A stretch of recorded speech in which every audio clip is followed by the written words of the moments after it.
हूतियों की दबंगई दिन ब दिन बढ़ती जा रही है। इजराइल के हमास पर जारी हमले के बाद से हूती विद्रोही जहाजों के लिए काल बन गए हैं। खासतौर से अमेरिका और इजराइल से जुड़े जहाजों पर हूती हमलावर हैं। एक दो नहीं बल्कि 60 से ज्यादा जहाजों पर निशाना बनाया जा चुका है। इनमें से कई जहाज तो समंदर में ही समा गए हैं, जबकि कई बीच समंदर में ही आग का गोला बनकर राख बन गए हैं। ईरान से मिल रहे भरपूर सहयोग के चलते हूती विद्रोही अपनी हिमाकत दिखा रहे हैं।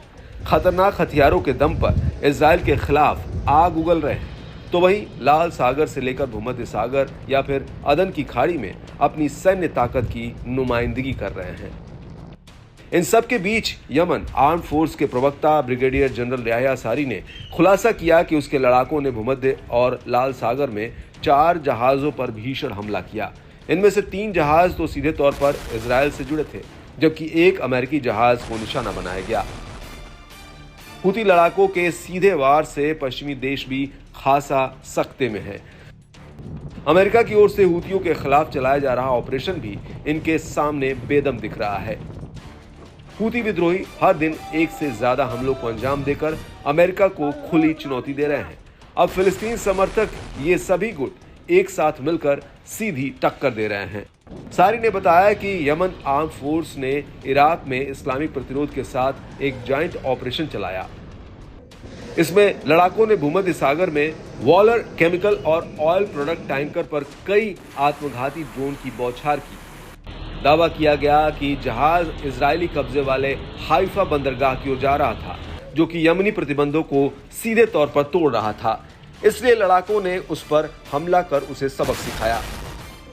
इसके अलावा हूती लड़ाकों की रॉकेट फोर्स और नेवी टीम ने कई एंटी शिप बैलिस्टिक मिसाइलों से लाल सागर में अमेरिकी डेलोनिक्स केमिकल टैंकर को निशाना बनाया, जिससे उन्हें काफी नुकसान पहुंचा है।